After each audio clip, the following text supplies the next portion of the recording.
निशंक जी जीतेंगे। निशंक जी जीतेंगे। अच्छा, ये आप मान करके बैठे हैं कि टिकट भी हो रहा है? एक व्यक्ति लगातार कार्यकर्ताओं के बीच में है, लगातार कार्यकर्ताओं के बीच में है और कार्यकर्ताओं को संजीवनी दे रहा है और जो पार्टी की विचारधारा है उसको बहुत आगे तक लेके जा रहा है। पार्टी की विचारधारा, मोदी जी क्या कर रहे हैं, अमित शाह जी क्या कर रहे हैं, वो निचले पायदान पे। अभी आपने देखा विकसित भारत संकल्प यात्रा, उसमें सांसद जी ने लगातार खुद उसकी मॉनिटरिंग करी। आज मायावती जी कह रही है कि मैं हिंदू धर्म को नहीं मानती। अरे पैदा कहाँ हुई है तुम, पैदा कहाँ हुई है? इन्हें ये नहीं पता कि भूल गए क्या अंबेडकर जी ने ये पाठ पढ़ाया था। अब ऐसे ही आप रुड़की देखेंगे, रुड़की अधिकारी ठीक नहीं है, रुड़की का अधिकारी ठीक नहीं है। शुक्ला जी बिल्कुल मैं तो कहना चाहता हूँ कि सरकार को उसका संज्ञान लेना चाहिए। मैं जब माने इसके पहले भी तो अधिकारी रहे होंगे, उससे पहले अधिकारी काम कर रहे थे। नूपुर वर्मा कितनी भी बुरी रही, लेकिन नूपुर वर्मा काम कर रही थी। नूपुर वर्मा ने एक लक्ष्य निर्धारित कर रखा था कि स्ट्रीट वेंडर को अपना रोजगार मिलना चाहिए। ये वाले नहीं कर रहे हैं ना। ये 4 बार तो इन्होंने टीवीसी की बैठक कर ली है शुक्ला जी ने, और वहाँ सबसे ज्यादा स्ट्रीट वेंडर है। अभी आपने वहाँ से जो है बस अड्डे से खदेड़ दिया रेडी पटरी वालों को। आने वाली योजना में सोनाली पार्क से हटाओगे। दोस्तों, आप सभी को नमस्कार। आज संजय चोपड़ा जी हैं, स्ट्रीट वेंडर्स को लेकर के बिल्कुल मुखर होकर के सारी बातें बोलते हैं। कुछ समय पहले नरेंद्र मोदी जी ने भी स्ट्रीट वेंडर्स के लिए बहुत सारी बातें कही थी। अब उसके अलावा कुछ समय पहले भी हमने चर्चा किया था लोकसभा चुनाव को लेकर के। आज फिर से मुलाकात हुई है, तो मैंने सोचा कि क्या लोकसभा चुनाव में कुछ चीजें, स्थितियां, परिस्थितियां बदली है क्या, इस पर भी हम चर्चा करेंगे। फिलहाल स्ट्रीट वेंडर्स को लेकर के मैं आपसे सवाल करता हूं, बिल्कुल टू दी पॉइंट, कि क्या स्ट्रीट वेंडर्स के लिए जो मोदी सरकार सोच रही है वो कुछ धरातल पे इंप्लीमेंट हो पा रहा है, नहीं हो पा रहा है? क्या कहेंगे आप? देखिए, सन 47 जब देश आज़ाद हुआ, देश आज़ाद होने के बाद में हमारे देश का जब संविधान लागू हुआ, संविधान में अनुच्छेद की धारा 19/A वो तमाम फुटपाथ के दुकानदार को मौलिक अधिकार देता है।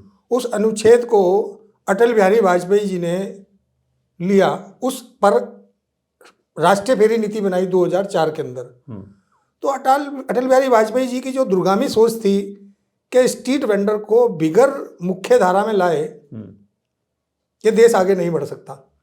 फिर उसके बाद में अटल बिहारी वाजपेयी जी की सरकार चली जाती है, तो फिर कांग्रेस की सरकार आती है, सरदार जी आते हैं। सरदार जी 11 में एक नियमावली बनाते हैं।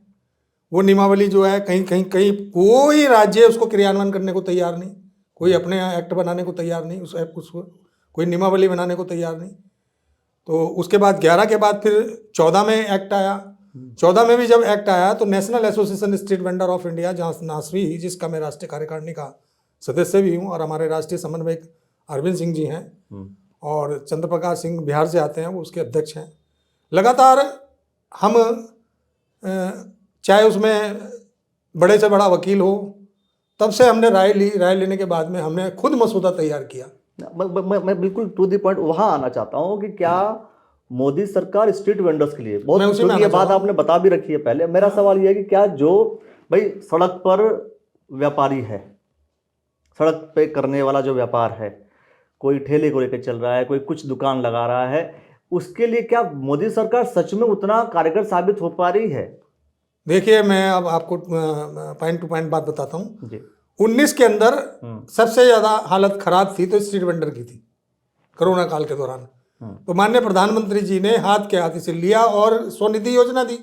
अगर माननीय प्रधानमंत्री जी ये भी चाहते कि अगर किसी को अनुदान देना तो अनुदान भी दिया जा सकता था, तो अनुदान ना देके हमने ये फीडबैक दी। हमने कहा अनुदान नहीं, आप इसको आत्मनिर्भर कीजिए, आप इसको फाइनेंशियली मदद कीजिए। जो ये महाजन के चुंगल में फंस जाता है, जिससे 5,000 लेता है और 8,000 देने पड़ते हैं, उससे वेंडर मुक्त हो। तो फिर वो योजना चली, वो कारगर हुई। तो 10,000 के बाद फिर 20,000 मिलता है, 20,000 के बाद 50,000 मिलता है, और 50,000 के बाद अब फिर उसका टारगेट बढ़ाया जा रहा है। तो इससे स्ट्रीट वेंडर कहीं ना कहीं मुख्य धारा में आया, और मुख्य धारा में आने के बाद में मैं आपको बताना चाहता हूँ कि स्वनिधि की वजह से आज उसमें फिर प्रधानमंत्री स्ट्रीट वेंडर आत्मनिर्भर योजना जोड़ दी गई। कुल मिलाकर सामाजिक सुरक्षा जोड़ दी गई, और सामाजिक सुरक्षा के अंदर 11-12 योजना ऐसी हैं जो स्ट्रीट वेंडर के लिए चल रही हैं, जिसमें सामाजिक रूप से जीवन ज्योति योजना है, उज्ज्वला योजना है, श्रम योगी मानधन योजना है। ये सारी योजनाएं जो है स्ट्रीट वेंडर के लिए। और अभी आपने देखा होगा विश्वकर्मा योजना, विश्वकर्मा योजना के अंदर नाई, धोबी और हलवाई, इसमें सम्मिलित किए गए। जो डेवलप विश्वकर्मा का मतलब यही है कि जो आदमी अपना प्रोडक्ट बनाकर बेच रहा है। और अभी जो प्रधानमंत्री जी ने तय किया है हाल ही के अंदर, मैं समझता हूँ अभी 16 तारीख को एक बैठक हुई है और एक 16 तारीख में एक मसौदा और तैयार हुआ है, राष्ट्रीय आजीविका मिशन पार्ट 2। उसको कहा जा रहा है राष्ट्रीय आजीविका मिशन गारंटी। तो मोदी जी तो हर काम की गारंटी दे रहे हैं, और गारंटी दे रहे हैं तो इसलिए स्ट्रीट वेंडर उनकी तरफ झुका हुआ है। मोदी जी की गारंटी एक तरफ है, लेकिन अगर हम सरकारों की बात करें या अलग अलग सांसदों की बात करें, विधायकों की बात करें, या पूरे सिस्टम की हम बात करें, एक तो वेंडिंग जोन के बारे में बताइए, कितने वेंडिंग जोन हरिद्वार में ओपन हो गए? देखिए, आज की तारीख में 4 वेंडिंग जोन नगर निगम द्वारा बना दिए गए, और लगभग अभी हाल के अंदर 250 परिवार को रोजगार दिया गया है। 4 वेंडिंग जोन है और 250 परिवार को 250 परिवार को रोजगार दिया गया, 200 को मिलने वाला है। वो पाइपलाइन में है, ये सूची बन रही है, उसकी आवेदन पे चिंतन मंथन हो रहा है। तो जब से ये हमारे मुख्य नगर आयुक्त आए वरुण चौधरी जी, इन्होंने इसे सजीदा से लिया, और उनके काम करने की जो शैली है, क्योंकि आईएएस है, इनकी काम करने की शैली अधिकारी की अपनी अपनी होती है। अब ऐसे ही आप रुड़की देखेंगे, रुड़की अधिकारी ठीक नहीं है, रुड़की का अधिकारी ठीक नहीं है। शुक्ला जी, बिल्कुल मैं तो कहना चाहता हूं कि सरकार को उसका संज्ञान लेना चाहिए।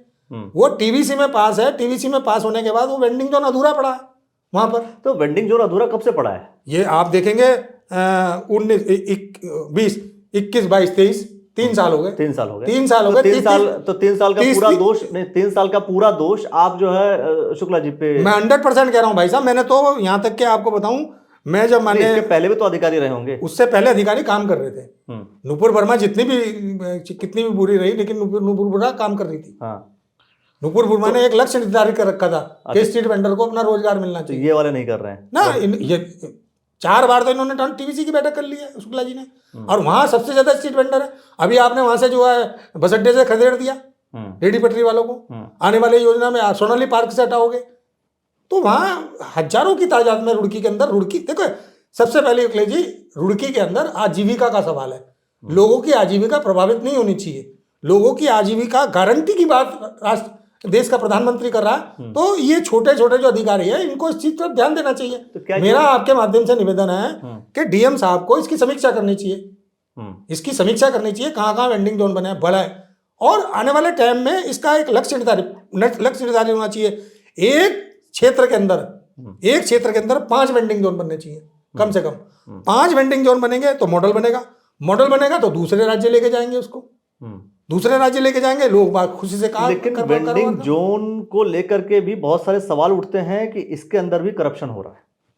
देखिए, करप्शन की जहां तक की बात है, मैं आपको बता देना चाहता हूं, खोखे का प्राइस कुछ और दिया जाता है कुछ और। नहीं, इसमें मैं दोनों नियमावली आपको पढ़वा देता हूँ जी, अब बता दीजिए बस। हाँ, मैं बता देता हूँ दोनों नियमावली।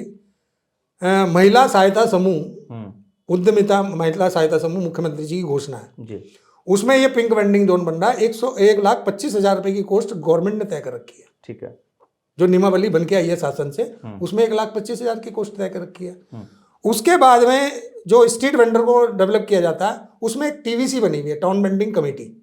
उस टाउन वेंडिंग कमेटी में क्या है कि 40% जो है रेडी पटरी वाले हैं, और 60% जो है प्रशासन है, पुलिस प्रशासन है, पीडब्ल्यूडी है, सिंचाई विभाग है, अन्य विभाग है। तो 40 का जो रेशो है, उसी को अधिकार दिया गया है टीवीसी के अंदर कि वो अपनी मर्जी से जो बताएगा वो। तो होता क्या है कि पूर्व में जो वर्ष 2018 के अंदर सर्वे हुआ, आपके यहाँ 16 में सर्वे हुआ रुड़की के अंदर, वो सर्वे सूची बनी हुई है, उस सर्वे सूची के ही लाभार्थी हैं सब लोग। और उसके बाद फिर मोदी जी जब कोरोना काल में जब मोदी जी ने जिनको मदद की, तो उसमें ऐसे जो वेंडर हैं जिनकी सिविल बहुत अच्छी रही है, उनको कंसिडर किया जाता है। जिन्होंने 10 का लोन ले लिया वापस दे दिया, 20 का दे दिया वापस दे दिया, 50 का वापस दे दिया। अभी प्रधानमंत्री जी ने 26 जनवरी को उनका इसमें क्या ऐसा नहीं होता है कि जितनी की कॉस्टिंग है उससे बढ़ा करके पैसे ले जाते हैं और रसीद कुछ और देना? ऐसे नहीं हो सकता, ऐसा हो ही नहीं सकता। कैसे हो जाएगा बताओ मुझे, ऐसे कैसे हो जाएगा? अब आते हैं दूसरे चीज पे। नहीं, पहले इसी पे आते हैं। ऐसा है, मैं आपको बताता हूँ कि सीधी इसकी प्रक्रिया है कि 25% आप देंगे और 75% बैंक फाइनेंस करता है। ठीक, 25% जब बैंक स्ट्रीट वेंडर दे रहा है, 75% बैंक दे रहा है। तो जब 75% बैंक दे रहा है, कोई नगद लेना चाह रहा है, वो नगद ले रहा है। तो इसमें से कहां से कहानी आ गई किसी प्रकार की? कहानी तो वहां आती है कि किसी को सीढ़ी से हम चढ़कर सुन कहीं पे बैठा रहे हैं, तब जाके वो तो ऑलरेडी 18 में जो सर्वे किया गया है वो कंसिडर है, उसको तो अब लाभार्थी बनाया जा रहा है। लाभार्थी बनाया जाए। हाँ, जो लोग इस बात को नहीं जानते, स्ट्रीट वेंडर एक्ट को नहीं जानते, वो विरोध करते रहे। अब कुछ पार्षदों ने आपके रुड़की के अंदर विरोध किया, क्या हुआ? कुछ भी हासिल नहीं हुआ। अरे आप, तुम्हारा टाइम था लोगों को रोजगार दिलवाते हैं, अपना इशू घुसेड़ दिया आपने कि नहीं जी हमारी कंपनी काम करेगी। तो वो गलत थे या मैं गलत था? आप कह रहे हो वहां पर एमएनए के सामने कि हमारी कंपनी को घुसेड़ दिया जाए। ऐसे कैसे घुसेड़ दिया जाए? कंपनी के एक मानक है, जो कंपनी उसको कंसिडर करेगी उसके एक मानक है, उसके मानक है, भारत सरकार ने तय कर रखे हैं। जो जिसका अनुभव होगा उसी को काम मिलता है। हाँ, तो ये था सब बातें। चलिए, अब ये एक चीज है कि ये जो आपने अधिकारी के ऊपर सवाल खड़े कर दिए, क्या मैंने सही बोला? सच बोल रहा हूं मैं तो सच बोल रहे हैं। तो ये आप अधिकारियों के सवाल खड़ा, दुखी है ना? दूसरी चीज, दुखी आपका मन है। मैं कह रहा हूं कि आप अधिकारी के ऊपर सवाल, सुनिए, अधिकारी के ऊपर आप सवाल भी खड़ा कर रहे हैं और आप ये भी बता रहे हैं कि इतने स्ट्रीट वेंडर्स का नुकसान हो रहा है। तो ऐसे कंडीशंस में आप बीजेपी को बेनिफिट कैसे होगा? तभी तो कह रहा हूं ना कि रोजगार मिलने चाहिए सबको। हाँ, अधिकारी को अपनी जो उसकी जो काबिलियत है बीजेपी और अपनी जो जिम्मेदारी है, बीजेपी अगर ऐसे हो तो बीजेपी सीट निकालेगी। देखिए गुप्ता जी, अधिकारी को अपनी जो कार्यशैली है, अपनी जो जिम्मेदारी है, उससे नहीं बच सकता। अधिकारी नहीं बच सकता तो अधिकारियों से काम सही तरीके से कराने की जिम्मेदारी किसकी है? देखिए, हम तो प्रयास कर रहे हैं ना। किसकी है? अब कोई एक बात बताओ, सवाल ये है सर, कोई बट्टा लगा के खुद ही बैठ गया। किसी भी अधिकारी को सही तरीके से कोई काम करे। देखिए, बहुत टाइम हो गया, 1 साल 2 साल 3 साल हो गए। जिम्मेदारी किसकी है? किसकी? इन सब चीजों की निगरानी करने की जिम्मेदारी हमारी है। हमें बुलाया तो जाए, मीटिंग ही नहीं बुलाई जाए। आपकी मतलब क्या विधायक और सांसदों की नहीं है? नहीं, उसमें कोई रोल नहीं है, ना विधायक का, ना सांसद, ना पार्षद। नहीं, इसका रोल का मतलब भाई, अगर मान लीजिए कोई भी ना, देखिए मैं आपको बताता हूँ, 1 मिनट। आपने जो बात कही ना, विधायक का काम है कानून बनाना, सांसद का काम है कानून बनाना, पार्षद का काम है नियमावली बनाना, नियम बनाना कि शहरी क्षेत्र के अंदर क्या डेवलपमेंट करना है। ये तीनों प्रक्रिया है, अलग अलग है। अब उसके बाद में स्ट्रीट वेंडर पे आप आ जाओ। स्ट्रीट वेंडर पे ऑलरेडी कमेटी बनी हुई है, उसमें जो अध्यक्ष है वो कमिश्नर है। नहीं, कोई भी काम ठीक से नहीं हो रहा है, आप आरोप लगा रहे हैं अधिकारी के ऊपर। बात समझिए, अधिकारी के ऊपर आप आरोप लगा रहे हैं, तो अधिकारी जो है किसी की तो बात सुनेगा ना? नहीं सुन रहा ना, किसी की तो बात सुनेगा नहीं सुन रहा। आप ऊपर वालों को बोल रहे हैं, ऊपर जाना पड़ रहा है हमारे को। ऊपर का मतलब किसको? ऊपर प्रमुख सचिव महोदय को हमने बताया इस बात के बारे में। हरिद्वार लोकसभा की क्या स्थिति होने के चांस है? निशंक जी जीतेंगे। निशंक जी जीतेंगे? अच्छा, ये आप मान करके बैठे हैं कि टिकट भी हो रहा है? देखिए, मेरा अपना व्यक्तिगत सुझाव है, हाँ, आपके माध्यम से तमाम शीर्ष नेताओं के लिए। एक व्यक्ति लगातार कार्यकर्ताओं के बीच में है, लगातार कार्यकर्ताओं के बीच में है और कार्यकर्ताओं को संजीवनी दे रहा है, और जो पार्टी की विचारधारा है उसको बहुत आगे तक लेके जा रहा है। पार्टी की विचारधारा, मोदी जी क्या कर रहे हैं, अमित शाह जी क्या कर रहे हैं, वो निचले पायदान पे। अभी आपने देखा विकसित भारत संकल्प यात्रा, उसमें सांसद जी ने लगातार खुद उसकी मॉनिटरिंग करी, क्योंकि विकसित भारत संकल्प यात्रा के अंदर सबसे जो निचले टाइप का वर्ग है, छोटा सा वर्ग है, उसको सारी योजनाएं दी जा रही है, खास करके उसमें स्ट्रीट वेंडर भी है। मैं आपको बताना चाहता हूँ, तो जो मोदी जी का 47 तक का सपना है कि विकसित भारत, उसे उसका पूरा करने का प्रयास अगर है तो निशंक जी का है 100%। मेरी व्यक्तिगत राय है, चुनाव अगर निशंक जी हरिद्वार से लड़ते हैं, अगर इसलिए लड़ा क्योंकि पार्टी जो तय करेगी, हम तो पार्टी के साथ खड़े हैं, लेकिन एक कार्यकर्ता के भी मन की बात होती है, मन की बात, लोगों की मन की बात होती है, कार्यकर्ताओं के मन की बात होती है, कार्यकर्ता की मन की बात है कि मैं समझता हूं कि निशंक जी एक काबिल कैंडिडेट रहेंगे। निशंक जी को क्या है कि अपना भी एक जनमत है, और अपना जनमत और बीजेपी का जनमत दोनों को लगा के बम्पर जीत होगी, बम्पर जीत होगी। बाकी जो कांग्रेस के और निर्दलीय या बसपा के जो कैंडिडेट, कांग्रेस तो है नहीं जी, कहीं कांग्रेस डूबता हुआ जहाज है।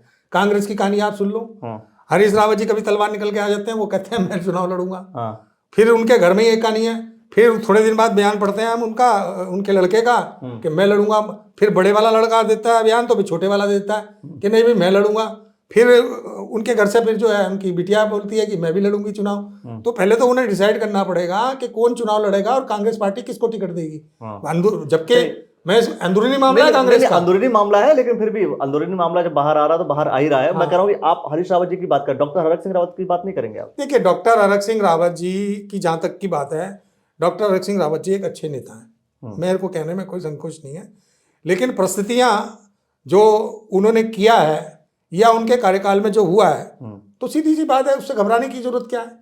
घबराने की जरूरत नहीं। नहीं किया है ईडी मतलब क्या किया है? जो भी कुछ किया है या नहीं किया है, क्या मतलब आप वो इंडिकेट कर दीजिए क्या? वही किया है या नहीं किया है। नहीं मैं कह रहा वो हूँ तो नहीं देखो किया है, जांच क्या का वो किस विषय की बात कर रहे हैं? करप्शन की बात कर रहे हैं आप? ईडी अपनी जांच कर रही है। हाँ जांच कर रही है ना। हाँ। तो उसमें दूध का दूध पानी अच्छा का एक पानी बात होगा। बताइए मुझे, अगर डॉक्टर हरक सिंह रावत दोषी पाए जाते हैं, अगर इफ जरूर तो लगा जनता के दोषी होंगे वो।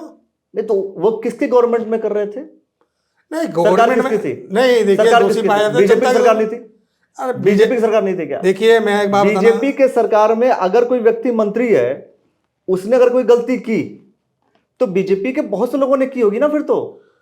देखिए अभी मैं इसमें टिप्पणी नहीं कर सकता फिर किसी प्रकार आपकी की भी। टिप्पणी आप स्वतंत्र रूप नहीं से बोलते हैं, मैं इसलिए नहीं सवाल मैं कर रहा हूं इसमें आपसे। इसमें टिप्पणी नहीं कर सकता क्योंकि वो ऑलरेडी उसमें जांच चल रही है। और देखिए मैंने यदि मैं- लगा दिया। मैं भारतीय जनता पार्टी का एक सिपाही हूं, मैं उनकी वकालत नहीं करूंगा ना किसी प्रकार की भी। मैं तो सीधी सी बात करूंगा। हाँ। भाई अभी जांच का विषय है।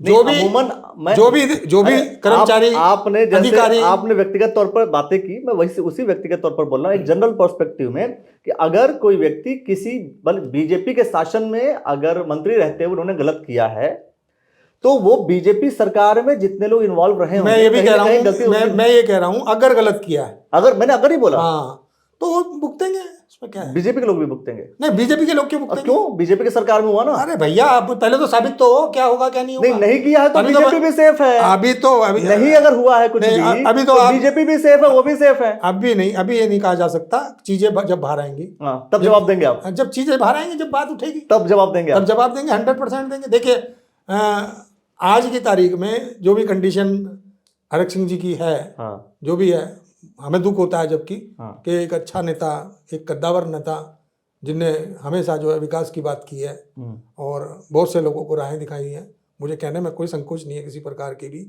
आज उनकी स्थिति इस प्रकार की है, उनको मैं समझता हूं कि जनता के बीच में आकर स्पष्टीकरण देना चाहिए किसी प्रकार का। उनको आगे जो है पॉइंट टू पॉइंट बात रखनी चाहिए अपनी किसी प्रकार की भी आगे।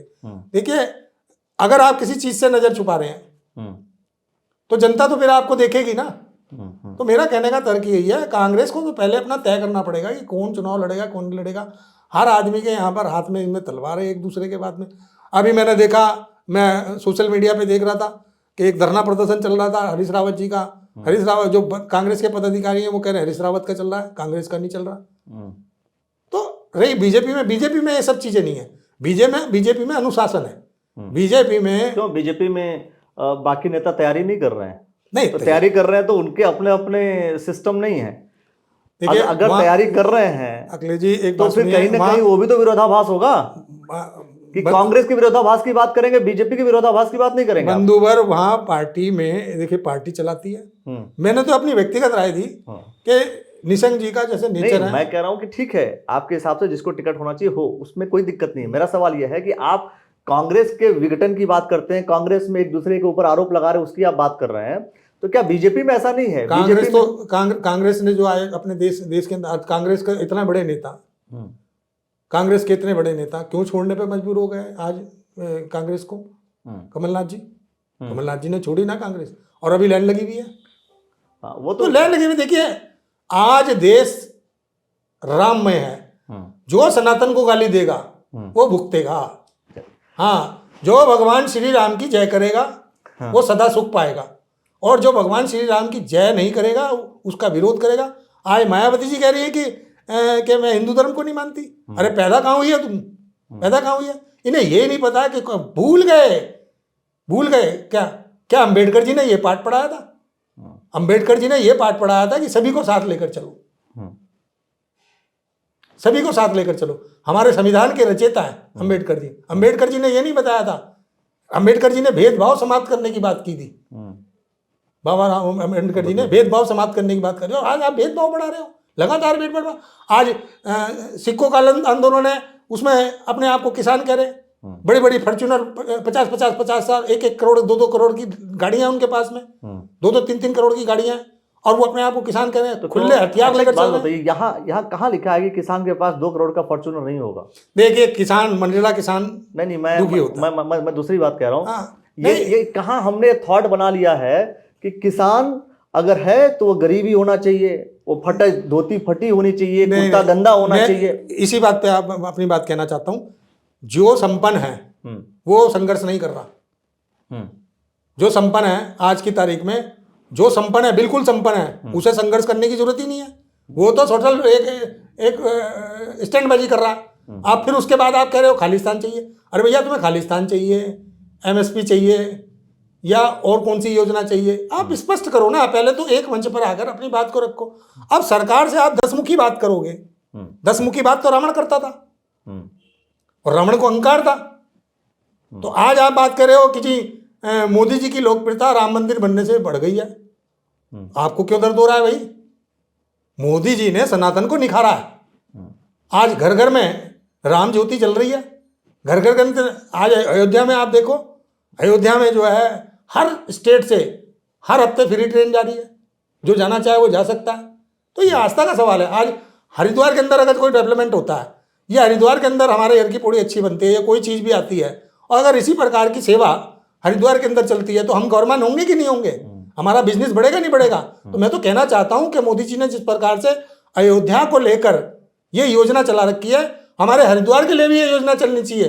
फ्री ट्रेनें चलनी चाहिए। और गंगा को जो हमारे स्नान है, मुख्य रूप से जो हमारे गंगा जी के स्नान है, उन पर्वों पे जैसे कुंभ मेले में चलती है, उसी प्रकार के जो हमारे पूर्व पर्व हैं, हमारे प्राचीन पर्व हैं, उन पर्वों में फ्री ट्रेन चलनी चाहिए। ज़्यादा से ज़्यादा लोग हरिद्वार आने चाहिए, गंगा का स्नान करना चाहिए, और गंगा संरक्षण के लिए। तो जैसे जब पिरान कलियर में जायरीन आते हैं तो उनके लिए भी फ्री हो जाना चाहिए। हाँ, ये भेदभाव नहीं होना चाहिए। होना चाहिए। अरे यार क्या बात, वो भी तो हमारे देश के नागरिक हैं, और वो भी हम गौरमान है। हमारे यहाँ देखिए, हमारे यहाँ हेमकुंड साहब है उत्तराखंड के अंदर, हमारे यहाँ कलियर शरीफ है, हमारे यहाँ हर की पौड़ी, हमारे यहाँ बद्रीनाथ है, हमारे यहाँ केदारनाथ है, हमारे यहाँ रीठा साहब है, हमारे यहाँ रीठा साहब है कुमाऊं के अंदर, जहाँ वो भी सिख लोग वहाँ पर आते हैं। आज सिखों को हमारे धर्म से अलग करने का प्रयास किया जा रहा है, क्योंकि सिख हिंदू ही है। उसको बार बार ये बताया जा रहा है कि नहीं, आप तो कुछ और हो, आप तो कुछ और हो, आप तो कुछ और हो। ऐसा नहीं है। आज मैं क्योंकि गुरुबाणी का अध्ययन करता हूँ, मैंने जो है बड़ी करीब से, उसमें आप चाहे पहले गुरु हमें गुरु नानक जी हुए, और चाहे 10वें गुरु तक, 10वें हर गुरु ने कोई ना कोई एक उद्देश्य छोड़ा है। दूसरे गुरु ने भंडारा चलाना सिखाया, तीसरे ने संगठित, चौथे ने शीश कटवाकर हिंदुत्व को जिंदा रखा। तो ये जो चीजें चल रही हैं, ये कहीं ना कहीं मैं समझता हूं कि जिस प्रकार से सनातन बढ़ रहा है, उसको किस प्रकार से उसे घटाया जाए, ये चल रहा है। ये कहीं कामयाब नहीं होने वाली।